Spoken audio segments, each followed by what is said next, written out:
ओम साई राम। श्री साई सच्चरित्र अध्याय 20 भाग 2 ईशोपनिषद। एक समय श्री दासगणों ने ईशोपनिषद पर टीका ईशावास्य भावार्थ बोधिनी लिखना प्रारंभ किया। वर्णन करने से पूर्व उपनिषद का संक्षिप्त परिचय भी देना आवश्यक है। इसमें वैदिक संहिता के मंत्रों का समावेश होने के कारण इसे मंत्रोपनिषद भी कहते हैं और साथ ही इसमें यजुर्वेद के अंतिम 40वें अध्याय का अंश सम्मिलित होने के कारण यह वाजसनेयी यजु संहितोपनिषद के नाम से भी प्रसिद्ध है। वैदिक संहिता का समावेश होने के कारण इसे उन अन्य उपनिषदों की अपेक्षा श्रेष्ठतर माना जाता है जो कि ब्राह्मण और आरण्यक अर्थात मंत्र और धर्म इन दोनों के विवरणात्मक ग्रंथ की कोटि में आते हैं। इतना ही नहीं, अन्य उपनिषद तो केवल ईशोपनिषद में वर्णित गुण तत्वों पर ही आधारित टीकाएं हैं।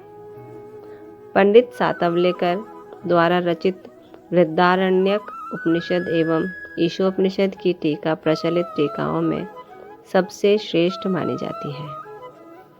Professor R.D. रानड़े का कथन है कि ईशोपनिषद एक लघु उपनिषद होते हुए भी उसमें अनेक विषयों का समावेश है जो एक असाधारण अंतर्दृष्टि प्रदान करता है।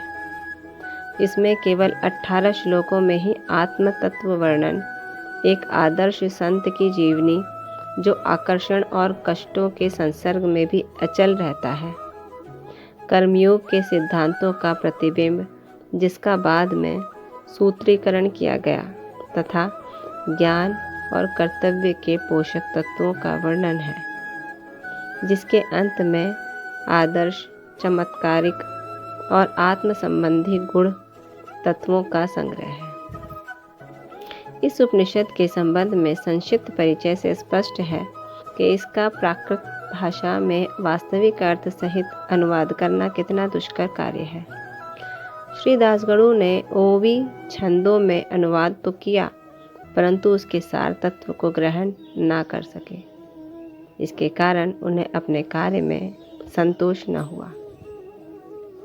इस प्रकार असंतुष्ट होकर उन्होंने कई अन्य विद्वानों से शंका निवारणार्थ परामर्श और वाद विवाद भी किया, परंतु समस्या पूर्ववत जटिल ही बनी रही और संतोषजनक भावार्थ करने में कोई भी सफल ना हो सका।